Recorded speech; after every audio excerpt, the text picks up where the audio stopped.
The Sniper's Nest Discovery Times.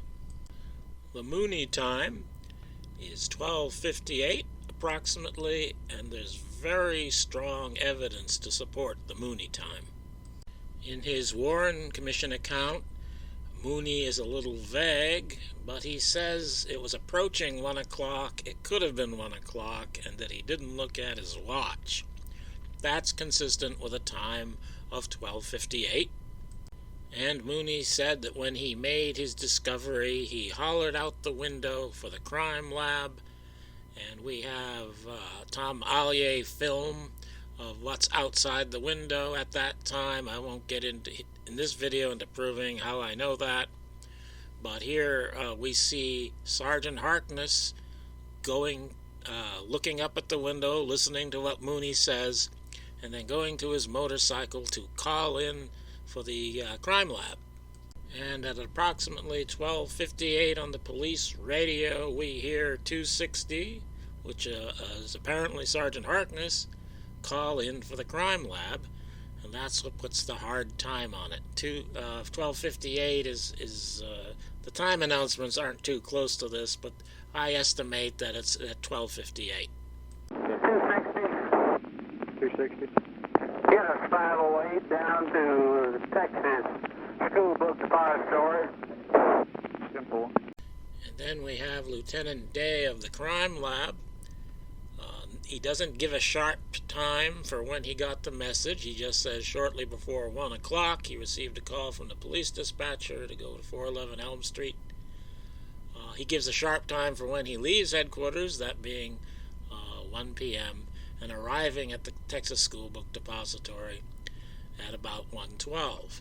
So that is consistent with the Mooney time of 12:58. But then we have a Fritz time of discovery of the Sniper's Nest at 1:15. This is from the papers of Captain Fritz, and here it says the hulls found by Mooney of Sheriff's Office showed Captain Fritz where they were, and 1:15. Now you could say that might be the time that Fritz got there, 1:15, and Mooney's story is never challenged, but this gives the impression that the Sniper's Nest was discovered at 1:15.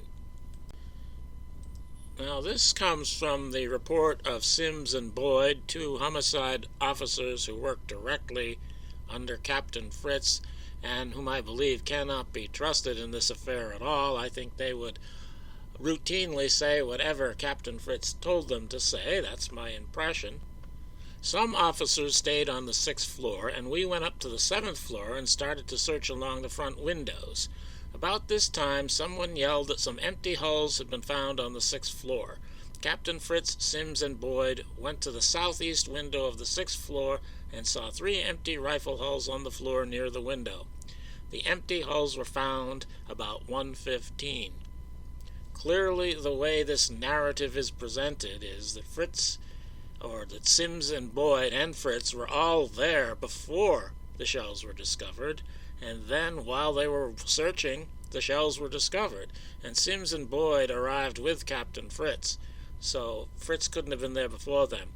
So what is being presented here is a discovery of the Sniper's Nest, the shells in the Sniper's Nest, at 1:15 p.m., and I think this was actually reenacted so that anyone present who didn't know better would think that the Sniper's Nest had just been discovered at 1:15. And I think the narrative here confirms my interpretation. And Detective Senkel, another homicide officer, says the same thing. He says he got to the 6th floor at about 1:10, and the empty hulls were found at the window about 1:15. So the discovery of the Sniper's Nest happens while he's there at 1:15. With Senkel, I don't think he's lying. I think he's an honest agent in this affair, but that the discovery was reenacted while he was on the floor, and so that's the way he records it. And Clyde Haygood, I think, is another relatively honest actor in this affair, and that he happened to be present at the reenactment of the discovery. He says he was there when he found the shells, and this isn't consistent with Mooney's story, because Haygood is a uniformed motorcycle officer wearing a helmet at the time he's on the 6th floor. If he had been present when Mooney discovered the shells, he would have said so, I think. And he said Mooney only mentioned a couple other deputies who were with him. So I think Haygood was also there for the reenactment.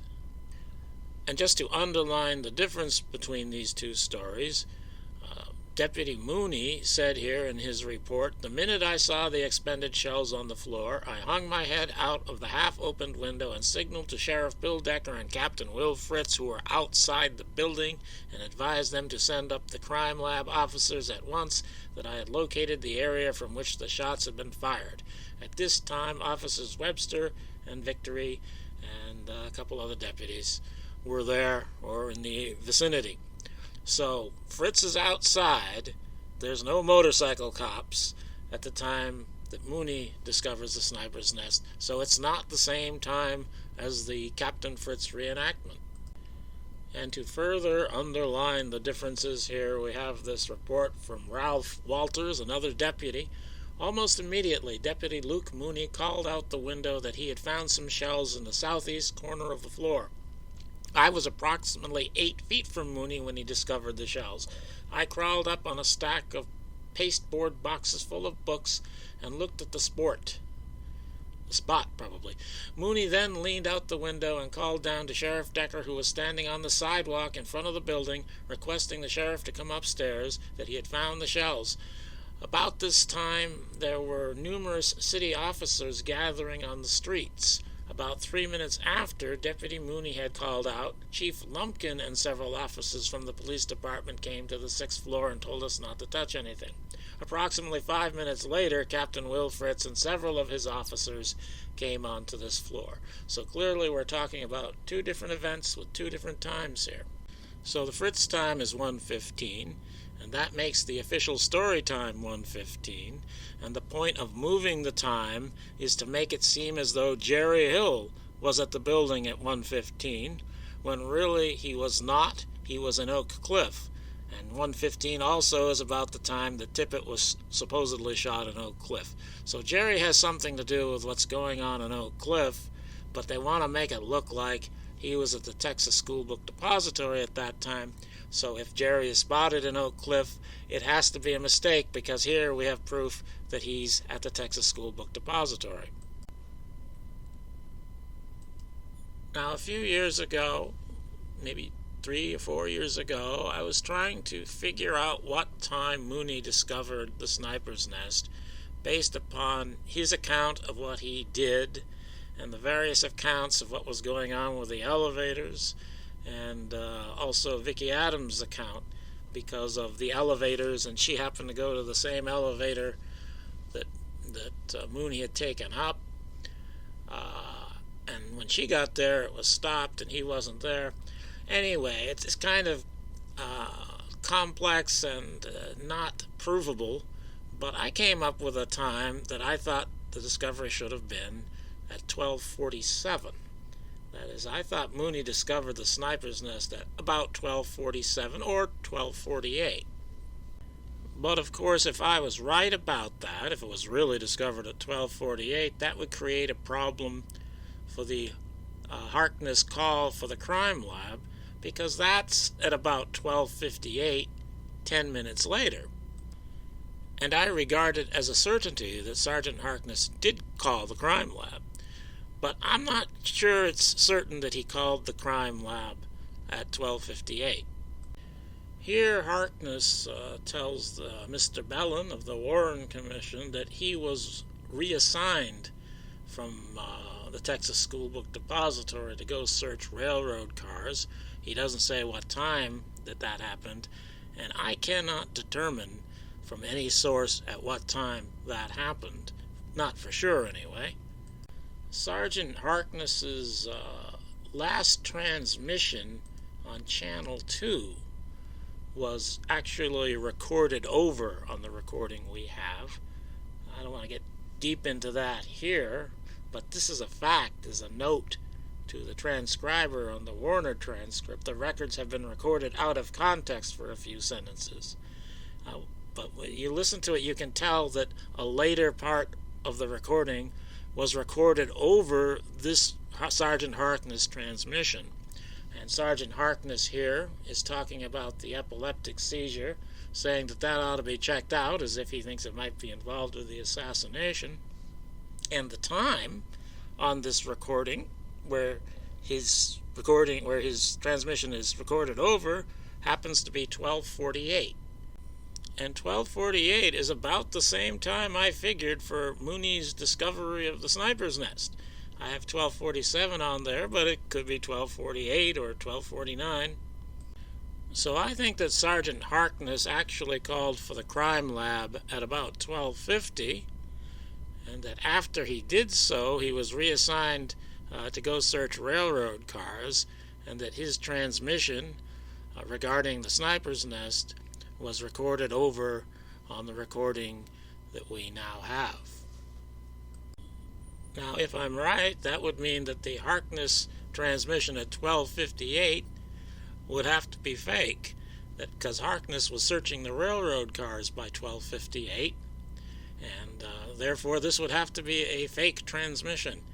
And one thing to consider is that this transmission is on Channel 1, whereas prior to this, after the assassination, Sergeant Harkness was speaking exclusively on Channel 2. So this this transmission is not on the right channel. And also, listen carefully to this recording. Listen to the voice. 260. 260. Yes, 508 down to Texas. School book depository. Simple. And 10 minutes later, again on Channel 1, this same Sergeant Harkness calls in again and says something that at this time is completely unnecessary. 260. 260. And former squads and anyone that gets any information regarding this incident down here to bring it to 9 at Elm and Houston. Bring the person to 9 at Elm and Houston. But now listen again to Sergeant Harkness, this time on Channel 2 at 12:36. I have a witness that's saying coming from the 5th floor of the Texas Depository Bookstore at Houston and Elm. I have him with me now. We're going to seal off the building. Now obviously there is a huge difference in the sound quality between the Channel 2 transmissions of Sergeant Harkness and these two Channel 1 transmissions attributed to Sergeant Harkness. You might say maybe he was on a different radio. You might say maybe there's something different about the Channel 1 frequency that makes him easy to hear. And that might be true, but I think it's not the same person talking. I think it's fake. I think somebody is pretending that Sergeant Harkness is still on the radio after he has been assigned to search railroad cars. Yes, 508 down to Texas School book depository. I have a witness that's saying coming from the 5th floor of the Texas Depository Bookstore at Houston and Elm. I have him with me now. We're going to seal off the building. So I think Sergeant Harkness actually called for the crime lab at about 12:50, and the two subsequent transmissions of his were actually made by somebody else on Channel 1 in order to make it look as though he had called in the crime lab at 12:58. And if Harkness had actually made the crime lab call at 12:50, that would not conflict with what Lieutenant Day told Mr. Bellin, and it would not conflict with what Mooney told Mr. Ball. 12:50 works for what they said too. So these are the three discovery times for the sniper's nest. The Fritz time, the official time, the Jerry Hill alibi time is 1:15 p.m. The Mooney time can work out to 12:58 p.m. if you accept the Channel 1 Sergeant Harkness transmissions, but I think the actual time was 12:50, and it's all about giving Jerry Hill his alibi, because Jerry Hill was managing the situation on 10th Street in Oak Cliff.